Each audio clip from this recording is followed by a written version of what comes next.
À présent, je vous amène à Tombouctou pour voir à quoi ressemble le lendemain de la fête de l'Aïd al-Adha.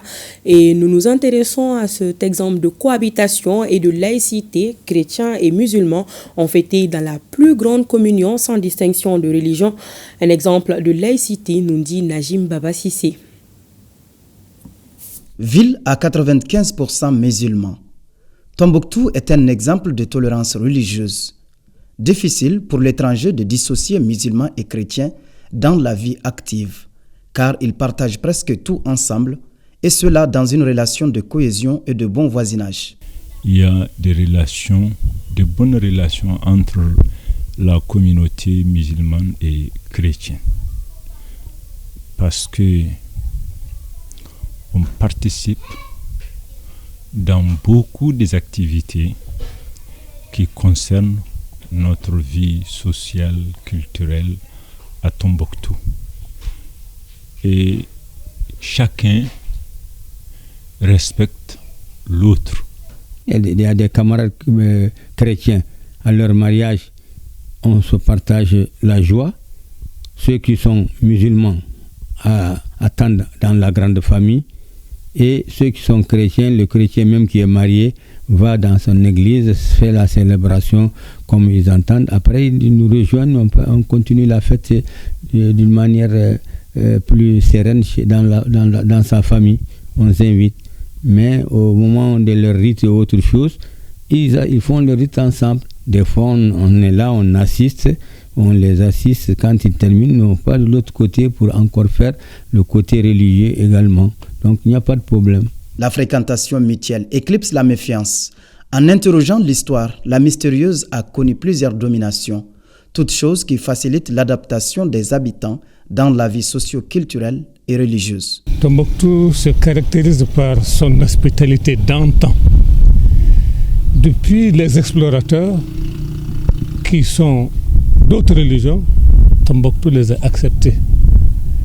Et ainsi, nous avons connu la colonisation.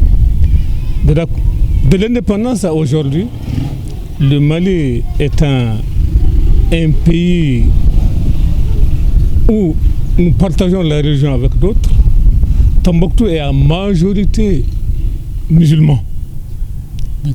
Nous fêtons à travers la fête, surtout la fête de sacrifice du mouton, il y a le sens du partage. Pasteur Mohamed Infa Yatara cohabite en parfaite symbiose avec leurs frères et sœurs musulmans, avec des souvenirs inaltérables. Quand il amène quelque chose dans sa maison, il enlève ma part d'abord et il me remet ça. Il me respecte. Mon premier morceau de viande de ce jour de Tabaski vient de la famille Sissoko. Ils sont les premiers à m'apporter mon premier morceau de viande. Que Dieu vraiment les récompense pour tout ce qu'ils apportent comme paix, comme stabilité dans le quartier. C'est vice-versa. À ma fête, je fais la même chose pour la famille. Et ma femme passe les jours de fête ici, chez Sissoko, pendant que moi je reçois d'autres à la maison. Nous avons d'excellentes relations de bon voisinage entre lui et sa famille. Pour preuve, il est mon représentant si je ne suis pas là.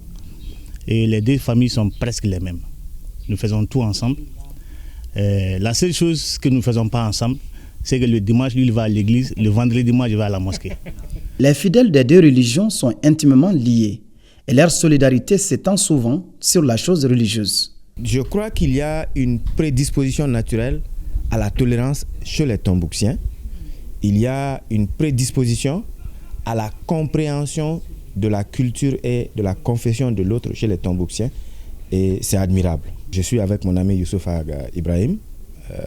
Nous ne sommes pas de la même confession, mais ce qui nous lie, c'est une amitié forte et cela depuis des années.